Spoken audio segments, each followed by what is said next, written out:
Welcome, design connoisseurs. We are very excited to be bringing you the podcast that is all about design in the central San Joaquin Valley as well as worldwide. We are Design, DESVGN, representing the Valley. We are celebrating the art and design scene in California's Central Valley. I'm one of your hosts, Shant Yemenjian. I'm Richard Martinez. I'm Andres Diaz. And we have a very special artist to be featuring in our inaugural episode of this podcast. I'm going to let Richard tell you guys a little bit about what a wonderful artist we have here for you today. Yeah, so coming up is our pen and ink artist from Clovis, California. His name's Kirk Cruz. He does amazing work with only Sharpie and line. So stay tuned. Nice. Do we have any of his work on the website?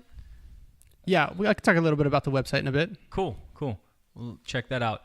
All right, so fellas, we're here to talk about design. Design matters a lot to us. Do we want to cover a little bit about what's happening globally that's relevant to art, architecture, design? Let's do it. Yeah. So Been seeing a lot of stuff on the Lucasfilm Museum. I don't know if you guys have seen anything. I honestly haven't had a chance to read much about it. Is that something you guys have been paying attention to? yeah, I have. Beforehand, I told you about this, and I think it's really cool. I haven't looked into it yet either, but I did pull it up. So we could take a look. Let's check it out live. I haven't read much about it. So, what are your initial thoughts? Just looking at this image, and be honest, everything. Organic. Is this saturating the internet? I mean, you see it everywhere. Very fluid forms. Looks a lot like a Schumacher Hadid type of a project. Looks like the bottom of a shoe. I'm glad we are going to hopefully have one of these organic pieces of architecture here in California. I mean, we'll see a lot of this going on in the worldwide, but we never really get to explore these environments. Do any of you guys know who the architect is or anything like that? Is it I'm is just looking Mad at- I'm looking it up. Ma Youngsong? Mad's Museum. I don't know. What'd you say? MAD. I think it's Ma Yangsong who teaches at USC, if I'm not mistaken. It's actually on pretty much the USC campus, right? It is. It's immediately adjacent to the USC campus. That's right. Yeah, I think to the right of this image is USC. It's got the prototypical roof the green roof. That's for sure. We see that going on. I guess Lucas is a little bit relevant to the central San Joaquin Valley, right? I mean, we got some. Didn't Lucas get his start here in Fresno? Didn't he do a couple films or something like that? Yeah. That was, I think, in Modesto, right? He was from Modesto, and he based American Graffiti. That's right. American Graffiti. That's right. That was filmed to take place in Modesto. just north. Yeah, I just got to say, this is a very LA building from what I know. I mean, Shant, you went to sci-arc. I went to sci-arc. Andres, you went to Las Vegas, correct? I went to UNLV, correct. Sci-arc is full of organic projects like this, and I don't know if it's an architectural aesthetic that they're trying to achieve there in LA or something, but the very curvilinear, organic, NURBS-based models are sort of everywhere around that school. So to see something actually being constructed with that aesthetic is quite nice. I think it really represents how far architecture's come in the university, and Right. I guess it may become an LA aesthetic, because I don't know if LA has an aesthetic. Right. I think LA prides itself on not having a defined aesthetic. You can't put LA in a box. But I think, and we've talked a little bit about this online, I think, putting aside all the kind of academic level discussions. I mean, we can talk about this for the next 2.5 hours. I'm not sure that our viewers are so interested in that, or our listeners are so interested in that. I think what's important is something that you touched on a little bit in the beginning, is that it gets people to say something about it. And really, to me, that's what good architecture is. It doesn't matter whether you like it or you don't like it. If it makes you talk about it, it's good. If it provokes conversation, it's good architecture. I mean, what are they doing there? Do you know what kind of work they're showing? It's a narrative museum or something like that, right? It's a museum, I think, dedicated to just Lucas's film creative work. And the only reason I know that is because about 6 or 8 months ago, when they had a competition when they were picking sites for this thing. And I remember, I think, tweeting at them saying, hey, Fresno would be a great site for the museum because of Lucas's connections to the Central Valley. And I remember reading then that the museum's purpose was essentially to curate Lucas's creative film works. Nice. Yeah. So that's globally. What's happening locally? Anything happened recently, Andres? Oh yeah, soccer game. When was that? Saturday. Fresno Foxes had their home opener. First time we got to see these guys in action. So were you at the game, weren't you? I was at the game. Tell us about the game. It was crazy. I mean, just to see Fresno come out and support and be passionate about soccer and bringing the city together, and not to mention it's in downtown Fresno. There was a pretty awesome warehouse party afterwards too. So nice. Can't think of it going much any better. Looking really forward to the season and the Fresno Foxes. Yeah, so I didn't go, but it was all over social media. There was smoke flares. There were foxes. I guess they're the Zorros. And so they have this orange fox that's running around, a lot of mascots, and their jerseys were like a baby blue. So that sort of blend of baby blue and orange, that was quite nice. Now, just from talking to some people that went to the game and sort of have a background knowledge of soccer, they said they hate the stripe on the shirt. And I don't know if that's reminiscent of like some old school Mexican teams or something. I don't know anything about soccer. This is just what I've been hearing. Okay. But they're saying they would have loved it better if the jerseys were a solid baby blue. Oh. And so I don't know what that means, historically in soccer, but something about that stripe was... Well, it's got to be evoking Maradona in some way. If it's the light blue, that light blue color is Argentina's color, or very similar to Argentina's color. I wonder if that's the relevance. Maybe. I don't know. But the hand of God. You guys remember the hand of God? No, man. I don't watch any of that. World Cup, man. The handball where Maradona puts his hand up, then the referees don't see it. Man, I was a football player. It's like I had no part in soccer.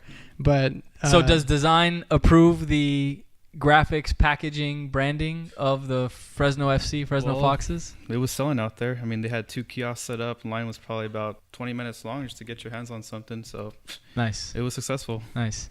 I liked it. When it first was announced a few months ago, I went and read a little bit about it online, and I liked how they had kind of paid attention to the fact that they're in the Central Valley, the sky, and the relevance of water, hence the light blue. And then even a very subtlety in the design was the eyes of the fox, I think, are red to basically pay tribute to Fresno Fuego, which has a huge following in Fresno. Right. Fresno Fuego is built a I think that's their U23 team, their under 23 team. All right. And so I think the Zorros are more AAA ball, whereas Fuego is sort of the step below that, and they pull from them. Nice. And then, Zorros are like the Grizzlies, basically. So somebody could get drafted from Fresno FC to go play in the MLS. Exactly. Nice. Exactly. Nice. Right. Good job, Fresno. Their stadium, however, I hear a lot of people complain about. Okay. And so, let's talk about that for a minute. Because they're playing on the Grizzly Stadium. Okay. And viewing angles are sometimes horrid. Okay. They even block off sections because those sections are so bad. Okay. But from what I understand, they're going to build another tier. I don't know. Do you know anything about that?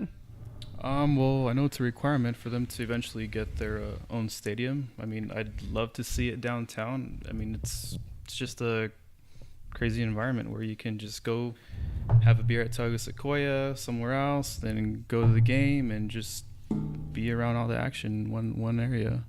Fresno FC execs, if you're listening, send some tickets down our way. We'll be at the event. We'll plug you on our website, and we'd love to be a part of it. That's right. And so, I don't know. I think it's doing great things for the Valley, and you got the Fulton Mall right next to the Grizzly Stadium, and you have Sequoia right there. Everybody's able to congregate, and it's just invigorating. I think Fresno is just sparking more life, and I think anything like that is just so good. Yep. And it's good to see all that activity going on. If there's 15 more excuses, I don't know how many games Fresno FC is playing, but if that's 15 more excuses to get a couple thousand people downtown, that's only going to add to the critical mass. Yeah, speaking of the Fulton Mall, I mean, props to Fresno Arts Council for doing their dedication. I think, Andres, you were there, right? Yeah, I attended the event. Acero Picado by, I believe it's Gordon Huther from Napa Valley. He was commissioned the piece. I think it was a great concept that he did. What I really liked about it was that Instagram, people taking pictures everywhere. This brings people to downtown Fresno because they see this all over social media and really promotes downtown. So it was a really excellent approach to that. What do you think of the art installation? It's bright. It really contrasts downtown Fresno, which is known as all beige. Really pops, and just with a little color, it really activates the space. And what was the piece about? It was papel, and I should know this because I'm Mexican, but... Well, it goes off papel picado. It's steel, so acero picado. And then each one was themed. I believe one was about the valley, celebrating agriculture, the other music, and the other the butterfly, mariposa, which is Mariposa Plaza. So nice. So the geometry and the patterns are related to something. They're not just random patterns. Correct. Interesting. Nice. Is papel picado always that way? Or sometimes they're just like random shapes? Is this the artist bringing like architecture into his or her artwork? Well, I think it's bringing some relevancy to the piece. So nice. Yeah. I don't know about you guys. The one thing I really love about artwork, like Latino artwork or Mexican artwork, is the color. The color is just, it like stands out and grabs you. And I see that they've done, like Sergio Terran. I don't know if you guys had a chance to go to Arte de Americas at all when he had his exhibit. He's a prominent Los Angeles artist and actually is not shy about characterizing the art scene, the LA art scene, whether it's the barrios or the neighborhood life or just the grind of, working and struggling to pay. He features that in his art. And again, the same thing, even though it's very, I don't want to call it banal, but just, very average scenes that he's replicating, the color always grabs you. And I saw that with the Fulton Mall art installation. Yeah. And I think it's appropriate given the culture around Fresno area. Yep. Is Hispanic, I think, primarily, possibly. I would say being from the valley. Yep. A lot of agriculture. Yep. So it represents that. And you guys are actually going to see some really vivid colors when we get to our interview with Kirk, because he actually works with the same, vibrant colors. Yeah. Ink tends to bring out the colors. He studied color theory. So nice. That's sort of the essence of his art, is playing with the color. So awesome. Yeah. Excited to see that interview coming up. I mean, speaking also of downtown and things happening in Fresno, I want to give props again to Bitwise. We've got to. Yeah, and they're housing our interview right now. Nice. So thank you, Bitwise. Props, Bitwise. Thank you. Yeah. And hashtag. Hashtag's been awesome. I guess we're at hashtag South today, right? Because hashtag North wouldn't let us in. Some electronic technical difficulties. Yeah. So broadcasting from hashtag South from Bitwise. Thanks, Bitwise. And since we're giving thanks, I want to give thanks to AG Video Productions. Oh, yeah. And they are a big contributor to what we do here. So thank you, AG Video Productions. What about some, I don't know, what else? Anything else happening downtown? There's a lot of stuff happening downtown. I guess when we get to events, we can kind of look back at some of that stuff, look forward. Let's talk. So our audience may or may not have had a chance to explore our website yet. And this is your chance. If you're listening, tune in. You got your laptop, your computer in front of you. DESVGN.com. We've been live for a few months now. Yeah, I mean, we've been live, but we're growing. We're just started. We launched design, like Sean said, a few months back, and we're now trying to figure our identity out, really, and how we can best contribute to design and the art culture here in the Valley. So I feel like we're finding our niche finally. We're finally catching our stride, so to say, with the podcast, with the website, video producing, and I think we're just having as many areas of exposure for art and design as we can. I feel like through educating, through making people aware of art and design, they'll begin to value it more. And I just think it's a knowledge issue almost, where maybe they just don't know what they can have. And so I think once people know what they can have, then they'll be more open to it. And when I say it, I mean art and design. So yeah, so we've launched design.com, DESVGN.com. The V stands for the Valley. And I mean, one of the more recent things we've done is started our own online art gallery where we're showcasing local Central California artists on our website, and we're actually helping them sell their art. We're featuring them through video interviews, and much like Kirk Cruz, through our podcast. Very nice. Very nice.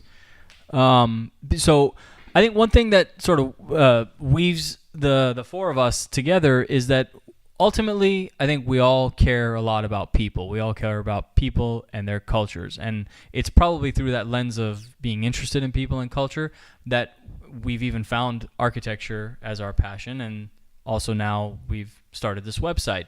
So I want to take that opportunity to remind people, our listeners and our viewers, that we want to know what's interesting to them ultimately. We want design to curate what is interesting to our viewers. We have we're going to bring Kirk, a very good artist, talented artist, into the studio to interview him here momentarily. But we want to know, what do you guys want us to feature? What's the type of art that you want design to cover in terms of its articles? Is there anybody out there in the central San Joaquin Valley or in California or in the Western United States that you guys want us to bring in here in studio? So let us know. Check out our website, as Richard mentioned. We're on Instagram. Yeah, Instagram at DESVGN.SJ. SJ is for San Joaquin. So DESVGN.SJ, and you could direct message us. We'll respond. And we're on Twitter. We're on Twitter, _DESVGN. So tweet at us, DM us, Instagram, Twitter, drop us an email on the web. I think all our email addresses are on the website. So check us out and let us know. Let us know what is relevant to you. So can we bring Kirk into studio to interview him now? And then we do some current events at the end? We could do that. Go ahead. Let's do that. Let's invite Kirk in. Kirk, how's it going? I'm doing great, thank you. Yeah, it's our first podcast. What do you think? I am quite impressed with all of this. This is more than I expected. So, yeah, you guys are doing awesome here. Okay, so Kirk Cruz, tell us a little bit about yourself, sir. Well, I'm here from Clovis. I am a family-owned tortilla manufacturer in Clovis, as well as an artist visually and an artist performing. I do musicals and operas, and I've done some dancing in the past, so I'm what you just call a general artist. I enjoy creating. So, yeah. So what was your first art show here in Fresno? Where did you show? What venue was it? It was at a gallery that her name is Valerie Green. She's a wonderful lady. She gave me the first opportunity to show at her gallery. It was called the Brush and Easel Gallery on Shaw in Fresno, and I showed it there, and I just had so much fun meeting all the people. And as a person that likes to get up on stage, it was just thrilling just to be noticed. And I enjoyed communicating and talking with the people. It was a highlight. And I kept finding more and more places to show and meet people and talk to people, and I just really found that exciting. And so the last show that I just finished doing was the Clovis Art Hop, and this time when I did the exhibition, I actually had a table with a drawing that I printed out that was just the drawing, the outline of a tree, and I had a table there with Sharpie pens, and everybody had the chance to come in and do their own Sharpie pen drawing, from adults. I had kids. I mean, it was something that the folks there, they really liked, and everybody got to partake in, and I got to talk to them and meet them. It was a really nice experience. So how does Clovis Art Hop compare? I'm not saying how does it rank, but how does it compare? What is different about Clovis Art Hop compared to Fresno's? Well, Clovis is just starting the Art Hop. I think this is their first year that Clovis has actually had an Art Hop. So that I'm their third artist to show there, and there are looking to get more and more venues along the way, but it's at a very early stage. And the Clovis Library, the Clovis Adult School, they're all getting in part with the Art Hop.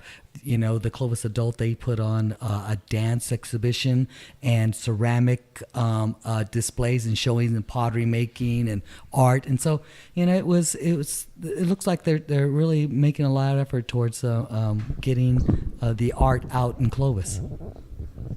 Yeah, I've really kind of seen Clovis really take on that art scene and start to embrace it. I'm part of this project with IdeaWorks and opening up their next location right in the Memorial District. So I really see, Clovis joining the whole valley and representing what we do in art. So yes, there's a lot of support from the Clovis area to get the art out there among the adults, the adults that are looking to learn more about their skill in art, and the kids. Definitely the children are a focus at the Clovis Library, where they also do the art hop there. And I find it very, very exciting to see that libraries are really partaking.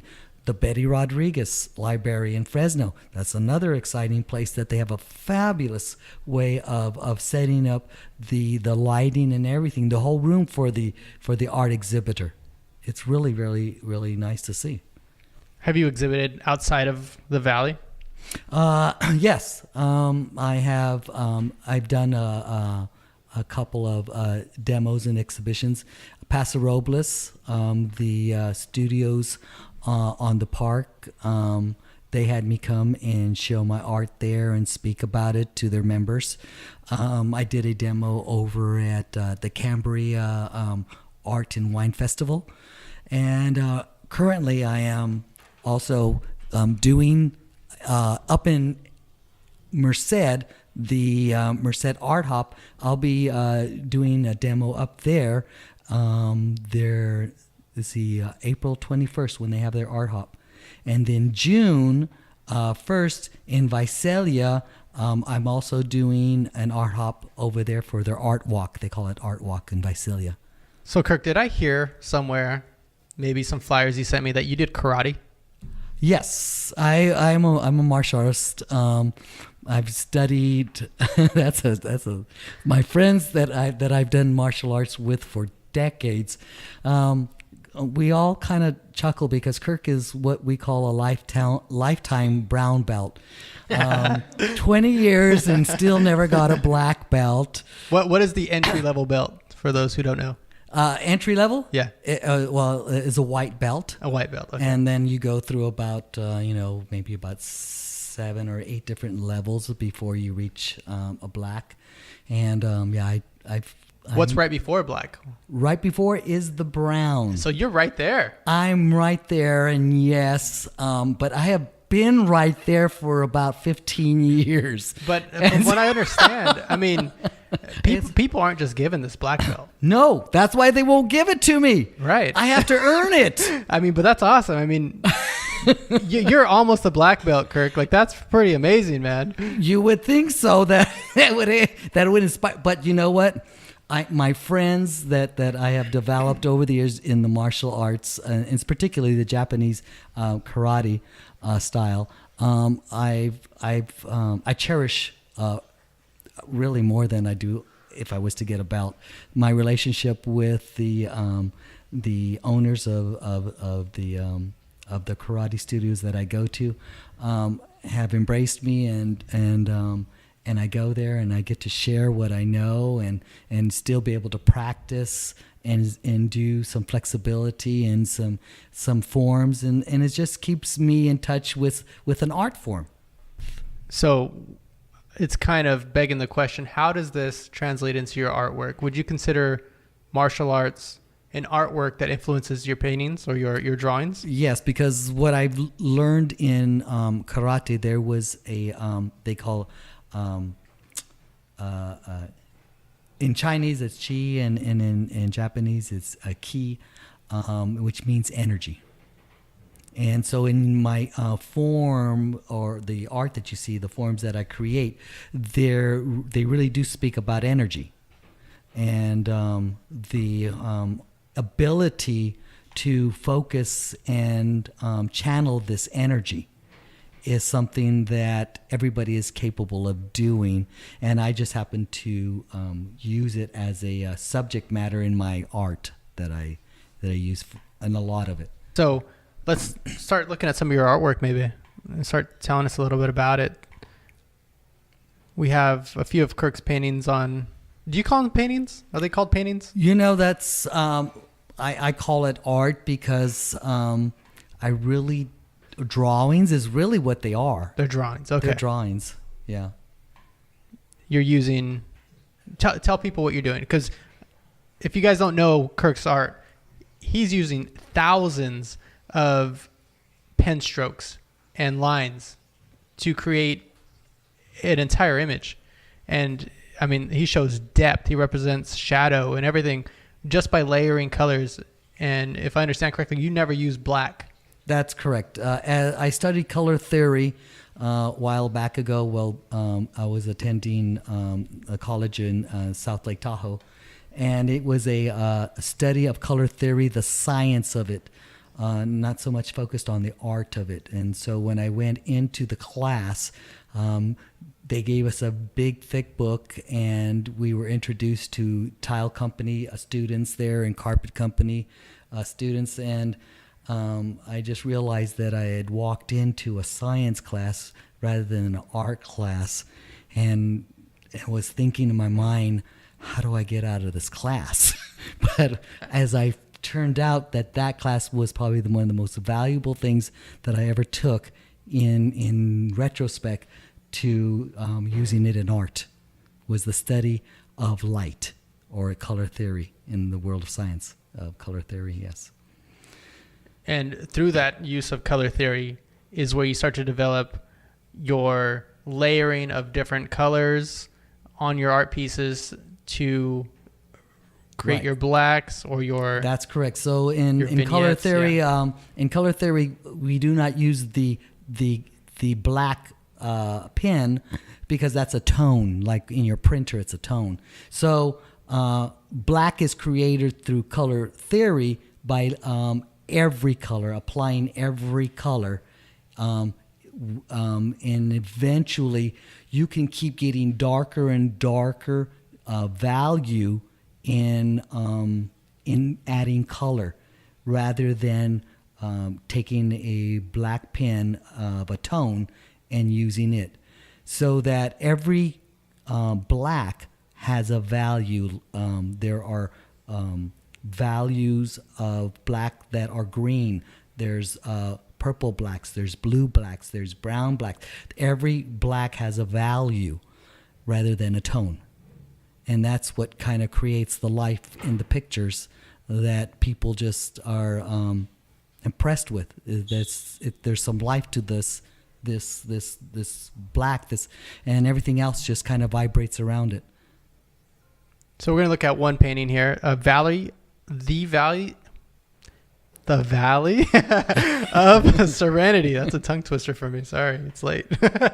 So let's open that up. Let's see what we're looking at. Can you tell us a little bit about the background? Where were you? Where was your mind during this? And how long do these pieces take? Well, this particular piece was one of my earlier pieces. It was my probably my third piece, and actually it was one of my more popular pieces.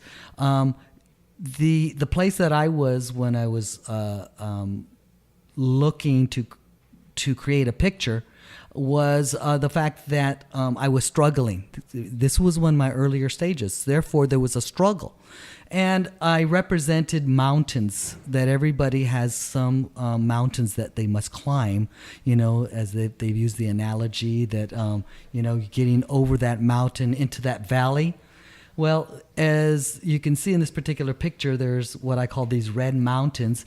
And just beyond in this area, there's like this blue, this water, this serenity that is just beyond the mountains that everybody might find in their life that are struggles.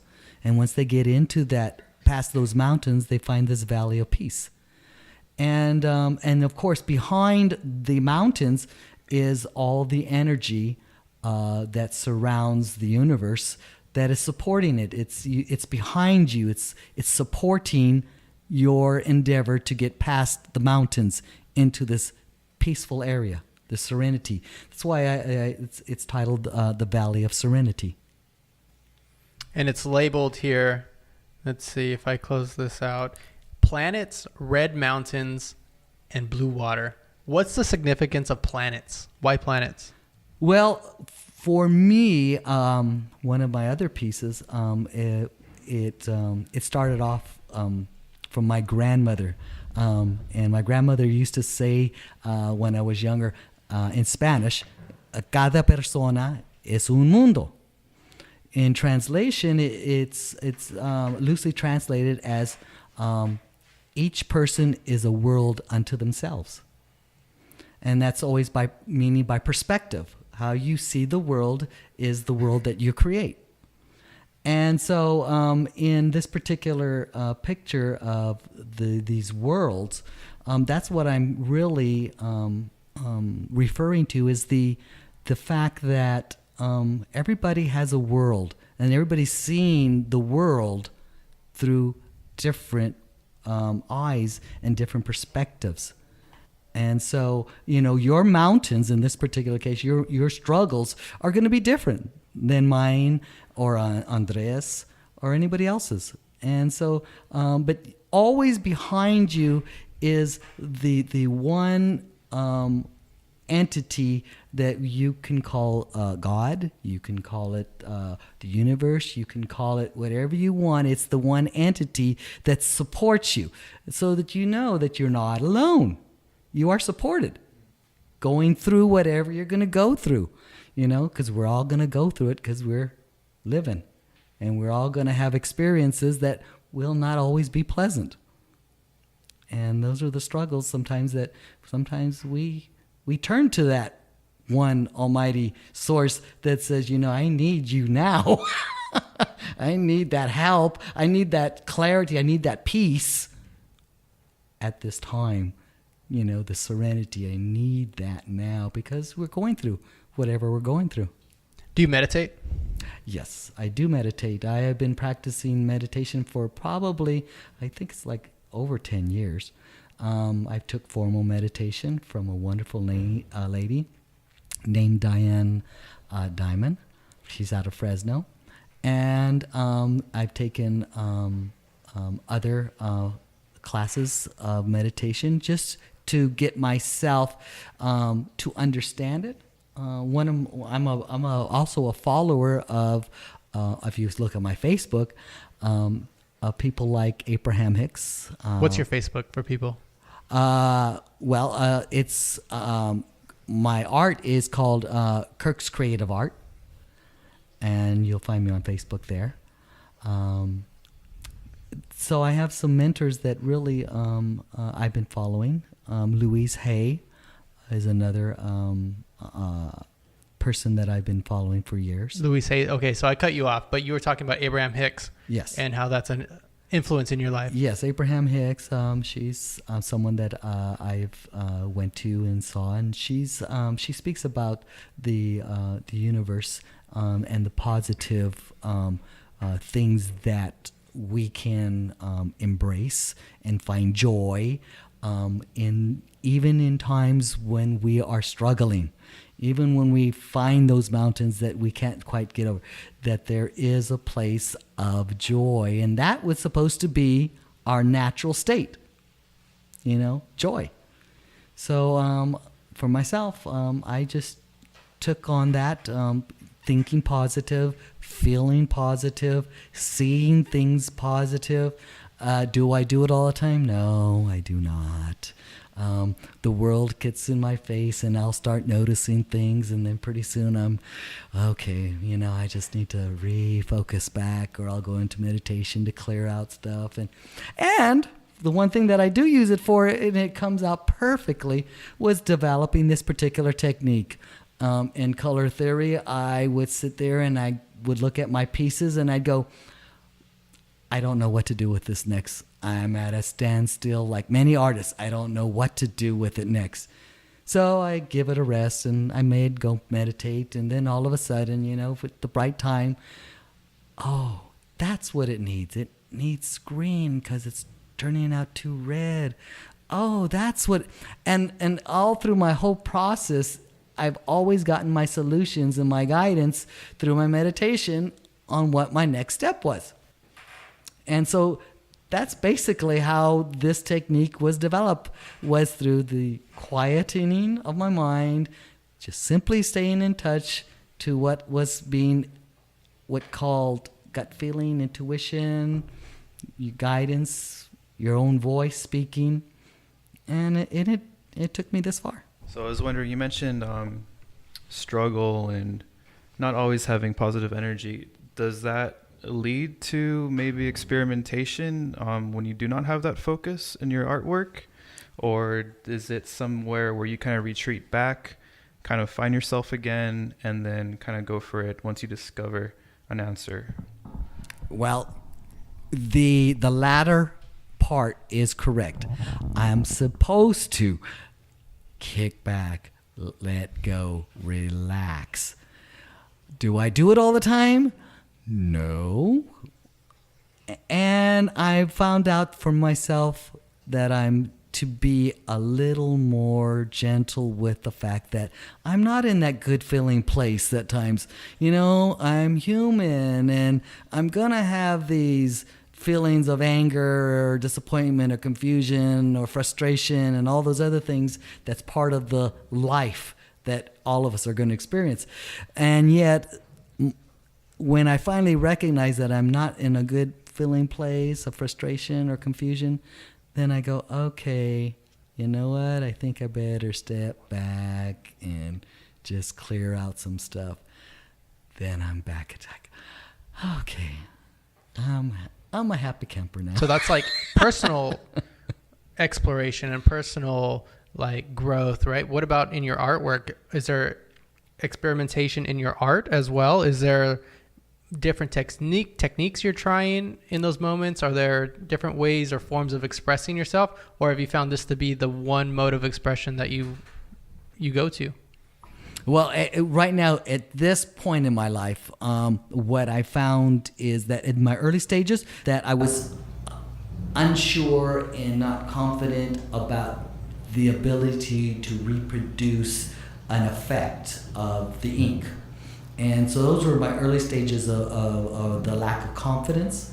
And it's been over these years. It took me 3 years to develop the technique, and even after the 3 years, secure about the ability to reproduce or to do something in the similar way that I was using it still wasn't there. So it took another year to be confident that I could take an image and still create the depth with the ink. That took confidence because I had to learn more about what I was doing. In other words, could I create a piece and give it the black and the depth and the balance and the expression that I was looking at? I didn't know at the early stages. Now I'm confident enough that I know how to do it. I could even show someone how to do it, which is now taking me to a different level of what I call letting the piece go. In other words, as a younger artist, when I saw something I really liked, I really didn't want to let it go because I said to myself, I might not be able to do this again. So it took me, a few more years to be able to get confident to say, you know what, I know the technique. It's clear. It's clearer now than ever before of how to develop these things in the picture. And so now it's easier to start letting the pieces go. It's like you see a piece that you go, I'll never be able to do that again. No, you won't ever be able to do it again, but you know how to do something different in the same way. Oh yeah, now that makes sense. Okay, then I feel good, and okay, I can let that one go. And move on to something new. So that's really where I'm at now. I'm actually looking to do something new, and that could take me. I'm in the development area of a canvas. One of my other mentors, as far as artists that I studied and admired and took some interest in, was Mark Rothko. And if you ever seen Mark Rothko's work, they are just big square pieces of color. And Mark Rothko was well known in the 50s for his huge pieces. So and it was just about color. That's Mark's claim to fame. He understood color. He had viewers that were known, like women, when they go, they would just start crying in front of these big square color pieces. And so what I learned from Mark was that there is emotion connected to colors. We get emotional based on color. And the other person that I admired and studied was Jackson Pollock. World famous in the 40s and 50s for his use of line, his drip paint, his line. Everything was about line. And so using a pen, I had to study his, because what was I doing? I was using line. And how he developed movement from the abstract pieces that he did was everything. How do you create movement with line? So I took on his knowledge and applied it to what I did. And then, of course, one of my old-time favorites, and a lot of people's, was Leonardo da Vinci. The early stages of the Renaissance. I particularly liked the Renaissance look. And so what I took from the Renaissance was the ability to darken up the outside edges and learn to create light where I wanted it, which is usually in the center or off the center, but wherever it was. But edges were always dark, because wherever light is, there will your eye go. So, two things. One thing, I realize that there is a legibility in the figure of your pieces, but there's not really, from a distance, a legibility of the line, of each individual line, until you get very, very close. That's correct. So is that intentional first? And second, have you explored a piece that is completely void of a figure and it's just completely line and color and emotion, like a Rothko? Well, the fact that the ability, that was part of my study, was being able to dilute line with what I learned was a complement. So, for example, if I took a big heavy stroke of purple across the paper, would I be able to remove it and darken it with its complement, which is yellow? And so, as I started studying the process, I was learning that not every line has to stay there. I could remove it. The permanent ink could remove itself by using a complement. So that's basically what I started learning. So lines are removed. That's part of the process. But in removing the line, there's what you call depth, because now all of a sudden it's not this bright color of purple. It becomes a mud, and it starts getting its depth, and you start getting layers and layers of blacks and browns in it that really give it the juicy feeling of a painting. And what was your... Well, let's keep on that point first, and then we'll go to the second one. So while you're creating these pieces and you start to see line, you then begin to need to layer more lines on top of it, because you start to feel as though you're reading it too strongly, right? And so you're trying to erase that line with more line. Right. And then I guess the word erase, I don't erase in the word my mind, because when I think of erase, it's to take away. What I use is I use the line. In other words, if it's a purple line, I will start using the yellow finer lines to start dissolving it. And that's the word I'm looking for. It dissolves. And it dissolves into a what you call muds. Or some people use the word earth colors, or but it dissolves into that. And then I get to start choosing what colors I want to strengthen. Okay, no, that's good. I think there's something to that. I think there's something to not being so immediate with the form or with the stroke. I think there's something nice about that, where it's as though it becomes more unified that way and less of an object. If I am able to see an individual stroke, then your eye is automatically drawn to that. Whereas if it gets blurred, like you're saying, it becomes more of a field or a texture. And so your eye tends to wander around the painting more instead of getting stuck on that one stroke.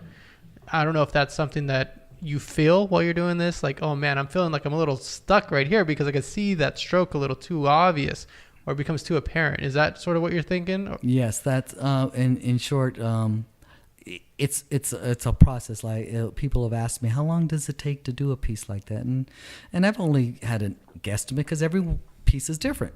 But on the average, it can run anywhere from 60 to 100 hours. And I tell them anywhere from 3 months to 6 months period time that because it's a development. What I've got going on in the first month is just the basic layer, and then in 3 months as I start seeing I need a color balance, and in the 5th month I may start seeing that I need to start bringing the focus to the object that I wanted to. So it's just a continual developing of the picture of what I want people to see, because I get to choose. By learning it from the Renaissance, I get to choose where I want the light area. Therefore, I choose what I want you to see, and therefore it strengthens the message of the artist of what I'm trying to say in the piece. The second question is, why have a figure in your paintings? Why isn't it just line, you think? Is the figure something that you need in order to push the artwork and to keep the message going and to keep the feeling tone going? You need those figures in there. Like I'm thinking Rothko, or I'm thinking some of the modernist art where it's pure color. Right. And I could see these paintings because each line is so intricate, and each, I zoom in and I could just spend 5 minutes just on one section, just looking at each layer and trying to decipher the colors that you're using to create that texture or that shade. And I know you're using purples and blues and pinks and whatever it is, they're complementaries and all that. And I don't even need the figures when I'm doing that sometimes, but I guess it just adds a second layer to it once there is a figure. Is that why they're there? Is that why the figure's in your art? The figure isn't, well... So I'm talking the planets, the puzzles. Okay, yeah. So one of the things that it also symbolizes in the planets and the figures that you're speaking about is called the circle. And in a lot of beliefs, the circle represents perfection. It's the whole. It represents the completion, the idea that it's complete. There's nothing needed. It's perfect. The circle. It's been viewed as complete. And so for me, putting circles just has a sense of completion. So that for me, it just says, yeah, this doesn't need anything more. Like when we look at the moon or we look at the sun, we don't go to ourselves, you know what, I think it needs a little of this or that. No, we don't. We don't wake up in the night or look at the full moon and go, it needs something. It's complete, and that's how I see putting circles in my art. It just completes it for me. Another figure I see in your art a lot is sort of that torn, it looks like a fabric in the background of each of these. If I look at, let's go on to Choose now. So we're looking at his artwork, Choose, which is a, as it loads here, it's a horse with, and as it loads, I believe it's a red eye the horse has, and it has sort of like this spilling or waving fabric in the background. Let's see. And that's not wanting to load on that one. Let's try again. Okay, there we go. There we go. Okay. So what can you tell us about Choose? Again, what's the backstory of this one?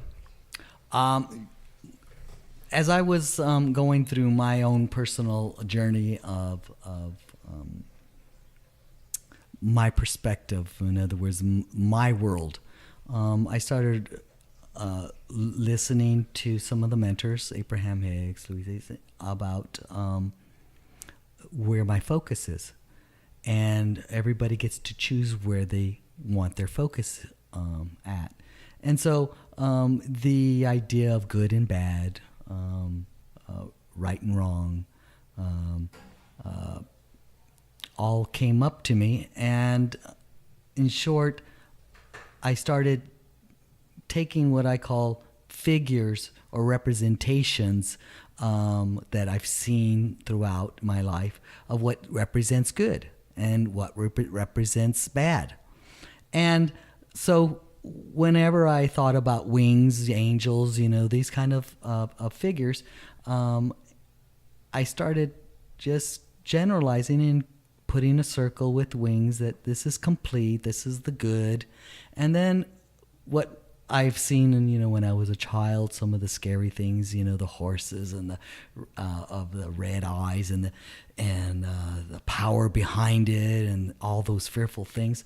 I just said, well, let me do something that's powerful because fear has a lot of power behind it.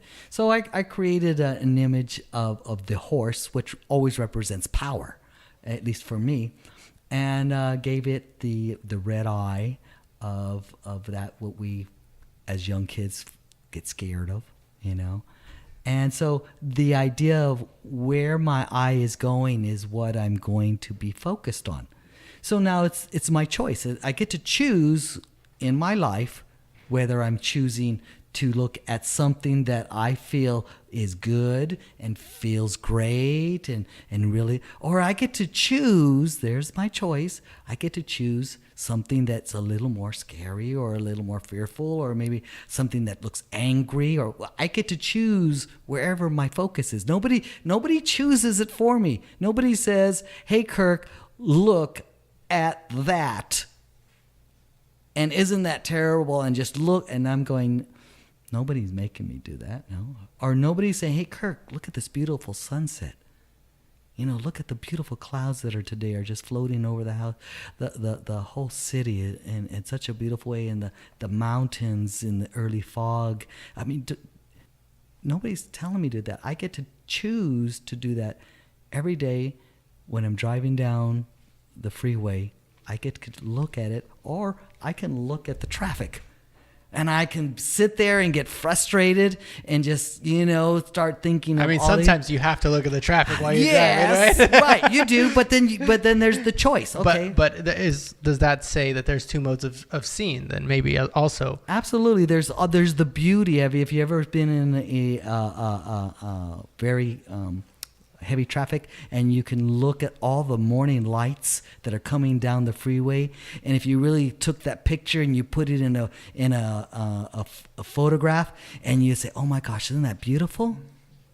Or you can sit there and you can look at the other end and going, dang, now but I'm stuck here in traffic. And it's just, what do you want to see? Right. So in that instance, that mode of seeing, is a quite literal seeing with your eye, very objective seeing the object. But then the second mode, and it's probably obvious by now, is a felt emotion. Yes. Right? Right. Okay. So, so absolutely. So this is a great representation of you telling yourself, what's that felt emotion you want to focus on? Yes. Yes. What is it? What do you want to choose to look at? because it's both there. Yeah, it's here. The beauty and the horror is all around you, and yeah, we get to choose what we want to see. You know, do you want to look at solutions or do you want to look at problems?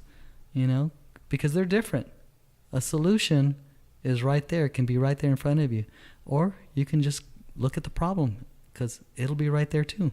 So then the last one we have here in this 3-part series we have on design.com is puzzled. What can you tell us about puzzled? As a meditator, I've learned that that solutions do come when I just simply quiet myself and listen to that, which everybody has, that voice that guides. And so this particular piece is just my representation of that the pieces to the world that I'm in. As you can see, there's a world. The pieces that might be missing from my world are coming, and you can see the little pieces of the puzzle ascending or descending to my world, and they're always coming. They're always coming, and I just have been clear to see that in this process that I've learned and developed with the ink, every time the piece that I'm looking for in this particular art or a project that I'm doing, they always come. The answer comes. And so the piece of fabric in the background, I'm calling it fabric because it looks like torn fabric to me. But is that a representation of energy again? Is that the energy of the universe? I mean, Well, okay. Well, for me, what it represented is that many times in the my mind, it would get dark. I didn't have the answers. It would seem like the darkness, rather than the light, was closing in. So as you can see, the darkness has a way of looking like it's just kind of surrounding the puzzle pieces, or I call the solution. So the darkness is closing in. I get it. So I was looking at it in reverse, whereas I was looking at the red as the solid and the black as the void. But you're saying the black is the solid and it's more creeping in on the light, closing in. Right. And okay. now you can see that the puzzle pieces are still coming. Even when it looks like the void is coming in, the darkness is coming in, puzzle pieces are still coming to me or my world. And they always will. I guess it's what side of that line you're on. Is it a half empty or a half full exactly. artwork, right? Right. Well, exactly. Where's your focus? Right. Where's your focus? Exactly. So are you surrounded by darkness and is it closing in on you? Well, there's hope, right? Or are you focused on the solutions? Or are you on the solution and you're just tearing through the black void, right? Yes. Yeah. Okay. So I think that the way people are able to interpret art is amazing, right? And I think when art is open to interpretation, it's super powerful because the story may change just by looking at a piece of artwork. One day, you're looking at it another day, it's a completely different piece of art. Yes. Just because it's saying something to you in that moment. Exactly. And I do my best to stay open and to take that little piece of that puzzle in my art. You know, what's the next step? Because like everybody else, that darkness is like I don't know what to do with it next. It's frustrating me, you know, and I've had to learn to step away from it because I haven't got a perspective on it. I'm just so focused on the problem. Okay, it's not balancing, something's not working, there's the problem, and I keep focusing on the problem. And so it was just been a learning thing to be able to step away from the piece and to get a new, fresh pair of eyes on it. Personally, Kirk, I just would like to thank you because we started looking at your artwork a few months back, and it was kind of like even like a transitional, period for me. We all deal with struggle. I was probably dealing with struggle, and you explaining these pieces and explaining about problems and solutions and these energies, it's just a perspective of life. So I appreciate you even helping others visualize that in art versus just having it going on in our minds. So yeah, big thanks. So yeah. Thank you. Have you heard other stories such as that, Kirk? Did you realize you have such an impact? Well, one of the things that I've learned along this path is because I'm also an art counselor. Art counselor, what does that mean? It means that the Madera Arts Council chooses artists to go to the schools and do art with the elementary and junior high schools there. And so I've had the pleasure of doing that. And what I've learned is that a lot of kids need that positive encouragement and perspective that their art is unique and that they don't have to be subject to the opinions of others about what they're creating, because everybody gets the opportunity to create their own art. And so when I'm with kids, many of the times, the first thing I always say with the elementary kids is, and I tell them this, I go, this will be the most important thing you learn in this particular class. I says, do you like your art? And as long as you like your art, then don't worry about what anybody else thinks about your art. And the younger they are, the more they accept it, and it's like, yes, that's obvious. The older the person gets in junior high and high school and adults, all of a sudden it changes because they're so concerned about what others think about their art and the criticism they'll get. And so their creativity stiffens and comes to a very, very slow halt. And then they find it more challenging to be happy with their art because they're looking for approval of their art. And when you can get past getting or seeking the approval of your creation, you're going to be a lot happier person. So that's kind of what I do when I go there. I always encourage them to be happy with what they're creating, whatever it may be, because everybody creates differently. Everybody's unique. And I express that to them, that they're special, and and sometimes I crack up because I'll show them a Jackson Pollock, and I says, now, what would your father or your mother say about Jackson Pollocks? They probably would say, oh, I could do that, my kids could do that. And I keep telling the kids, no, they couldn't. They couldn't do that, because abstract is about movement. It's about the energy that the lines in the creative picture is showing. It's a more of a picture of the thing that we can't see, as compared to what they might be looking to see as art, as a landscape or a car or something they can identify. But abstract is something that's totally energy. So that's what I kind of tell them. They totally get it. The younger they are, they just accept it more easily. Yeah, you got to have eyes like a child, right? Absolutely. Absolutely. They teach me a lot.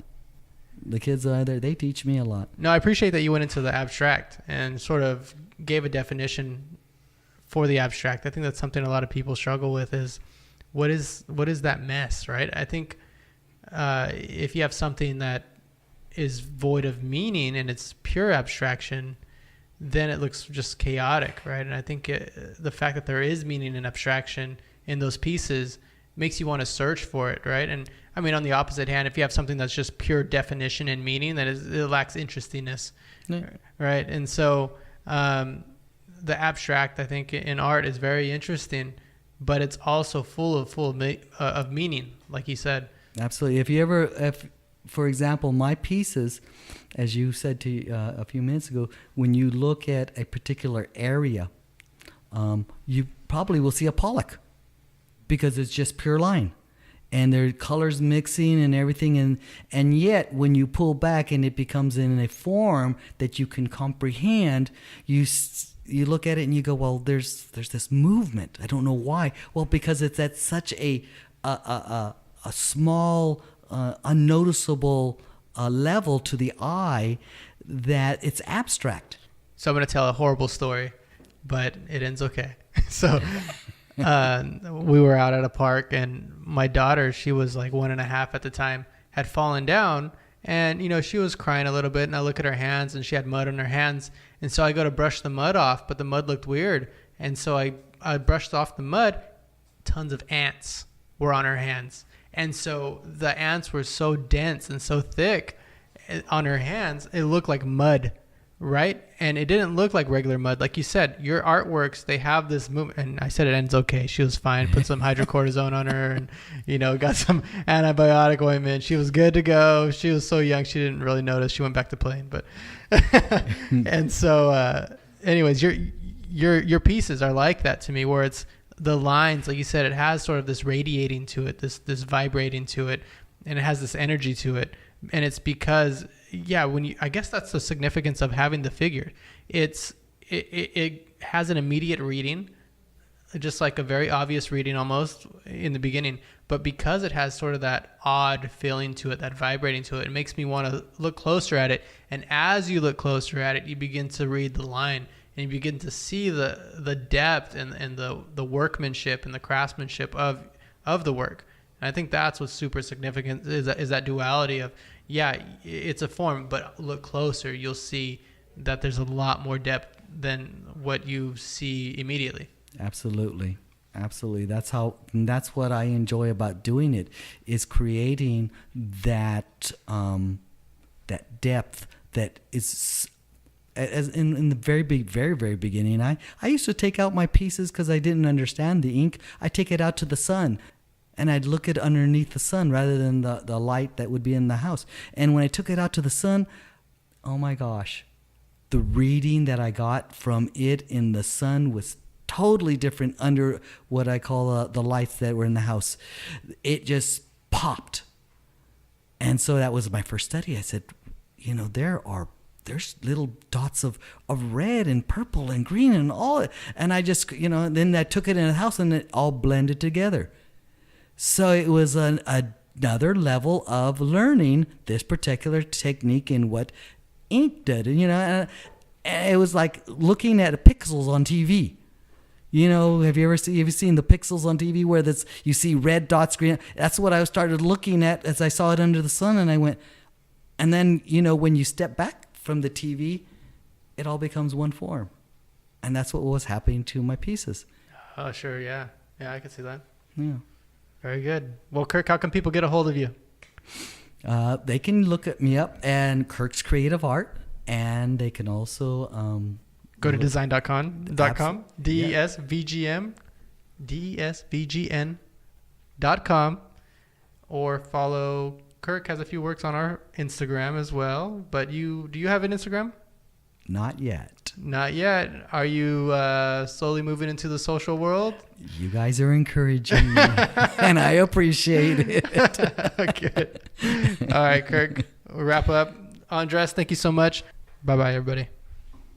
Thanks, Richard, for interviewing Kirk. Yeah, that was fun. That was a good time. Kirk is a very knowledgeable man. He was really passionate about art, and he's really helped us out. So, Kirk, props, man. Thank you so much. And his artwork is being featured on our virtual gallery now on our website. So check out Kirk's work, Kirk Cruz, on DESVGN.com. Can we do a quick look back at relevant events and look forward at what's coming up? Andres, Richard? Yeah, go ahead. Yeah, so we we attended the screening of Columbus. It's a movie based on Columbus, Indiana. Pretty much an architecture mecca in the middle of nowhere. I think what was relevant was that me coming from the Central Valley, a lot of us are retained here by family. We go off, we go study architecture, and we came back. And there's always this letting go and learning more and coming back to where you're from and helping this place progress. So it was really relevant to me in the storyline. Is it a documentary film? It was not a documentary film, but yeah, it was fiction. Yeah, it was fiction. But Andres, didn't you have an opportunity to talk to the director or to hang out with him and stuff like that? It was actually the producer, Andrew Miano. So we're invited by the host, Darden Architects, and Cineculture, Mary Hussein, to have just a meet and greet and chat with the producer. He's involved with a lot of films, some that you may know. We'll have a link to his some of his films later on. But what did you think about the movie? No, I thought it was really good. Really cool story. Is sort of a duality of someone who's very almost stoic, and then someone who's just very spirited and very free, and how they began to relate through architecture and to have sort of commonalities, although they were so opposite. I thought that was really cool. It was a good story. Korean-born American-raised man finds himself stuck in Columbus, Indiana, where his estranged architect father is in a coma. So that's, I guess, that's the relevance with architecture. Yeah, so I think a lot of the symbolism was just the event itself, bringing together people from film, students were there, local architects, and that opportunity for architects to engage the general public and have their opinions on architecture, and architects to really see people critiquing architecture or even caring. I mean, I think the funniest thing was this guy was like, I got nothing from the film. Can you kind of fill me in? What was this all about? And Andrew Miano was like, well, that you can have that opinion. It's art. I'm sure you'll look back and think about tonight, and it'll come back to you. It's one of those movies that it really hits you in the right time. Interesting. Yeah. I didn't get a chance to see it, but now that reading about it and listening to you guys talk about it, it is something I want to check out. I think so. We were at Monterey Design Conference a couple months ago, and we saw an interesting documentary that Eero Saarinen's son had made about him. I don't know if you guys have seen recently. Rem Koolhaas's son also made a film on Rem. So I feel like architecture is starting to come up a lot more in film recently. I don't know, is it more relevant, or is it just this, filmmakers have always been sort of fascinated with architecture? Maybe we're branding better now. Sean, me, and Andres, we're all, in the architectural design, and Sean's an architect, and that's one thing artists have a hard time doing is branding and advertising and getting people excited about art and design. And so that's what we're here for. That's what we're trying to do. And that's so awesome. Maybe that's why it's more relevant. And so, yeah, I don't know. So thank you, producers. Yeah. Make more movies about architecture. This is great. And we'll talk about it. Right. And we'll talk about it. So, yeah, we got the Columbus film. We also, all four of us actually had the really unique opportunity, I would say, to check out an Art Dyson designed home that happened to be on the market, up for sale, and some of the folks reached out to us, or we maybe reached out to them, and we all went out there and did a tour. Art Dyson even gave a nice little talk at the lecture. So thoughts, boys? Yes, I'll start. I thought it was really, really well done. I think his house, I don't know what year it was built, but it stood the test of time so far, and it's just copper exterior, so as it ages, it patinas. He talked about how it was built actually for less money than a tract home at the time. The owner was a contractor, I believe, so they were able to do some of the work themselves, and it really surprised me actually because of the design, how intricate it was, and how much attention to detail they spent on it.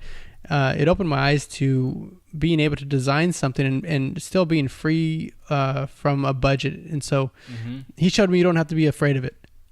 And so I think that's something that really restrains designers, is the fact that there's a budget, there's a cost, but if you're clever about it, I think you still get away with well made designs. So I don't know, what do you think, Andres? I think one thing that kind of stuck with me that Art said was it's like making a plate, right? You have all these ingredients. Sometimes you cook them, sometimes you add them in later on to the batch, but they've all changed because they've been processed differently.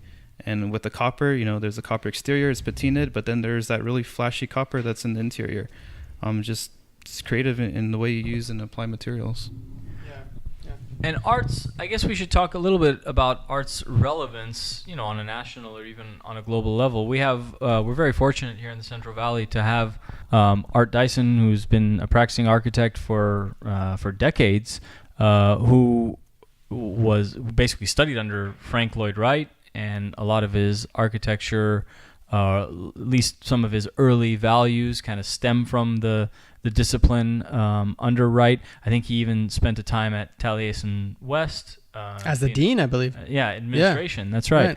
So maybe let's talk a little bit about that, because I think despite the fact that art kind of came from the Frank Lloyd Wright tree, as it were, a lot of his work has evolved, a lot like how John Lautner's work has evolved, who also was a disciple of Frank Lloyd Wright's. You can't look at Lautner's work or Art Dyson's work, a majority of it, and point directly to the Usonian style or anything that Wright did in his career. Except this Woods home, I do see a lot of Wright in it. So that I appreciated that actually quite a bit, because Art has, sort of diverted from that and has made his own architecture, which is beautiful and something to talk about. And he's got some wonderful projects both here in the Central Valley and elsewhere. But since we're talking about the Woods home, I see Wright in this home. I see the organic shape blending in with the context. Right. So maybe touch on that for a minute. Well, the site, and we have a video of this on design.com as well. Viewers should check that out. DESVGN.com. We have a sort of a trailer of this tour. Check it out. And we toured, Andres, Shantan, and myself. One thing that I really appreciated was the fact that Art took a site that was unbuildable, and by unbuildable I meant there were so many boulders on that site, and the site was below grade from the surrounding sites around it, so water would drain to it. And so instead of moving all the boulders, much like Frank Lloyd Wright does, he incorporated nature into the building. So not a single boulder was moved or added to that site. He built right on top of the site. And so in the kitchen there was a huge boulder, and cantilevered off of that was 2 countertops, and within that boulder was a bored hole, and that hole was from Native American grinding stones. And so he incorporated this historical element into this more contemporary looking kitchen. So the genius to do something like that, I think, is admirable. Yeah, that was good. And that's a cool. I'm sure you guys, I've seen this with, some of the wonderful professors that we've had, or the folks that we work for, that we're fortunate to work with. You see that with the good architects. You see architects who will take what, some people would say is a constraint, and will, kind of throw their hands in there and say, oh, forget it.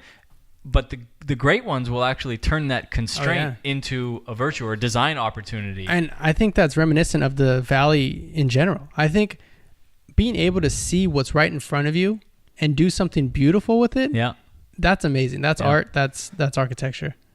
So that was fun, and I hope we do more of those home tours. So again, if you're out there anywhere within a 4 or 5 hour drive of us, it doesn't have to be Fresno. It could be Los Angeles. It could be San Francisco. Let us know if you want us to come out. We'll bring our camera crew. We'll bring our eyes and our thoughts, and we'll be happy to feature some of the other architecture in and around, I guess, California.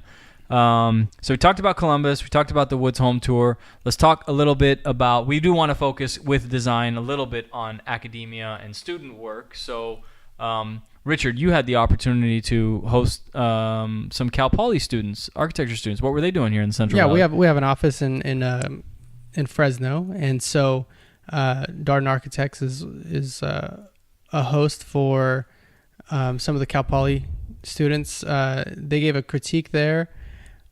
So Cal Poly had a class which had downtown Fresno as their site location. This is an architecture studio? This is an architecture studio. Nice. Right. And so they had groups of 2 students, and the whole class was divided up into 2, and they each had their own unique project. So you had some projects that were preschools. You had some that were clothing stores and manufacturing.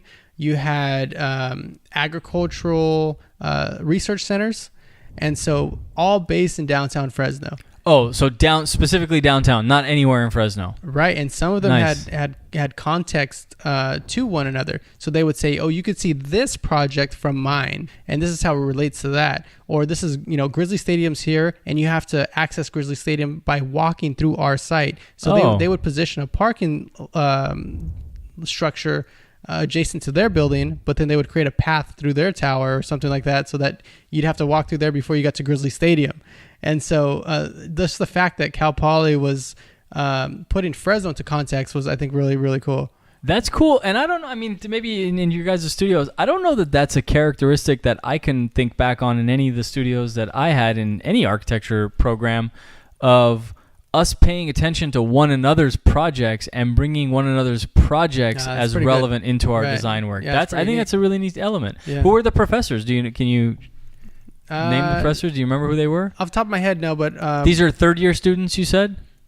Third year at Cal Poly. All right. So whoever's running that program is doing a great job. I know some people at my work went to Cal Poly and had that instructor for their class. Oh, so the instructor's been there a while. Yeah. Nice. And so it was good. It was a good time. We love to see that, right? At Design, and the 3 of us, we love to see, the Fresno being the focus of other studios. It's happened. In fact, I was a part of a jury at USC in the graduate school, the landscape architecture program, the architecture program, for 2 consecutive semesters last year. Aja Justine Richards, I believe was the professor's name.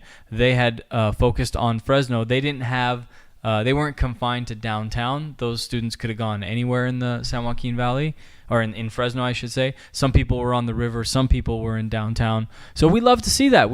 Because Fresno, we always say this around the table ourselves, is Fresno is an opportunity for architecture to kind of dig its fingers in and do something. We saw the Lucas Museum. I think we would all love to see a building like that, or buildings like that. There are many opportunities in Fresno, so we love to see professors and academic schools that have architecture programs choosing Fresno as the site, because if students are starting to pay attention to it as they move on in their careers, people are gonna think, oh, I remember Fresno. There's an opportunity to do a project there. So, and just so our viewers know, we do have a student section on our website, design.com, DESVGN.com, which showcases architecture from students from the San Joaquin Valley and projects about the San Joaquin Valley. There you go. So hopefully we see some projects from Cal Poly funnel in to our site, and we get to showcase some of them. So we'll be reaching out to them to get some of that student work up on the site. And if you're out there and you're from Fresno, if you're a Fresno alum, whether you spent 15, 20 years here or 2 years here, if you're out there and you're doing art, design, film, creative work, theater, let us know. We'd love to feature you, and we'd love to feature your work. So reach out to us on the website. Okay, so that's kind of looking back. Let's look forward a little bit. We have Andres, you've been in conversation with the Downtown Partnership. Tell us a little bit about what that's about. Correct. So last week we were approached by Downtown Fresno Partnership, and so they're doing a parklet project alongside with IdeaWorks.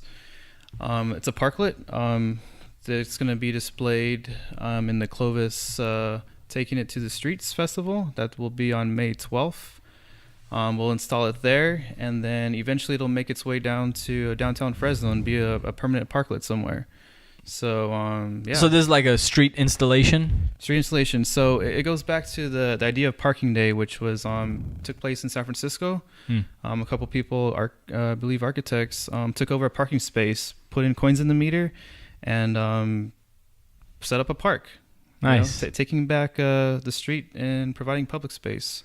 So Fresno's finally getting that movement going on. So yeah, it's something we'll keep you updated on. So were you a part of the parklets thing last year? I know our firm, Halogen Architects, did an installation. Were you a part of that? No, I wasn't. I wasn't working there yet. Okay, and I wasn't. I didn't participate in that too. But I do remember there were furniture projects. There were projects that were art type installations. Is it kind of like full gamut of you do whatever you can think of in a parking stall? Are there any parameters, I guess is what I'm asking? No, I think it's bringing your creative minds to it. And we'll see what happens this year. Nice. So can people still participate if they're interested? I believe so. Just contact, I think it's the city of Clovis, and they'll have more information. Taking it to the streets. Taking it to the streets. So check that out and check us out in that. I guess we'll be we'll be there. We're gonna have to put down the mics and pick up the pens and the mouses to do some design work, but and the hammers, and the hammers because we got to build it. That's right. So that's another interesting component, right? You got to design it and build it in a fixed period of time. Yeah, it's we only have less than 2 months now, so it's go time. Nice. What else, fellas? Oh, we have just a quick one. The San Joaquin Parkway Trust, which is a great organization that is out there to preserve awareness and expand opportunities for people to explore the San Joaquin River, which is a beautiful environmental resource that we have in Fresno. The San Joaquin Parkway Trust has been doing these parties for the Parkway program for, I want to say, over 20 some odd years. And one of the events coming up this year that we're going to be involved in is we're hosting a architectural walking tour of downtown Clovis. That's coming up in April. We'll tell you about it a little bit more on the next podcast. Anything else, fellas, on upcoming events that we want our viewers to know about? Yeah, we have a Art Hop coming up, and I think that's a local event that, for those of you who aren't from the area, you should know about. Art Hop is located downtown Fresno, and I believe Clovis has an Art Hop now, and also in the Tower District. I believe there's Art Hop there as well. So Art Hop is a local event where venues are open their doors to artists, and artists can showcase their work there. We've shown actually at an Art Hop, we had sort of a 3D digital scanning of people. Then we'd convert those people into architecture, like their physical form. We'd chop up. We'd actually, it's kind of cool, So we'd make architecture from people from Fresno, and so that was good. That was a good time. We hope to do more Art Hop events. I think we're going to have another Art Hop event coming up soon to showcase Kirk Cruz's art. So that's the first Thursday of every month, and I believe the last Thursday of every month as well. So yeah, that's coming up. So thank you. First of all, thank you to Kirk for coming in and sharing his artwork with us, sharing a little bit about his own personal life with us and his process. That was fascinating. I hope you guys enjoyed our first episode. Just a quick reminder, check us out on the web at design.com. That's DESVGN, V for Valley, DESVGN.com. Check us on social, Instagram at DESVGN. Twitter is _DESVGN. So check us out. Talk to us. Let us know what you want us to feature. We want to know what's relevant to you so that we can start covering content that's relevant to our viewers. And thank you to Richard and Andres for taking the time out. Thank you to AG Video and Photography for taking their time out and lending us their crew and their skills. And we hope you tune in next time for podcast episode number 2.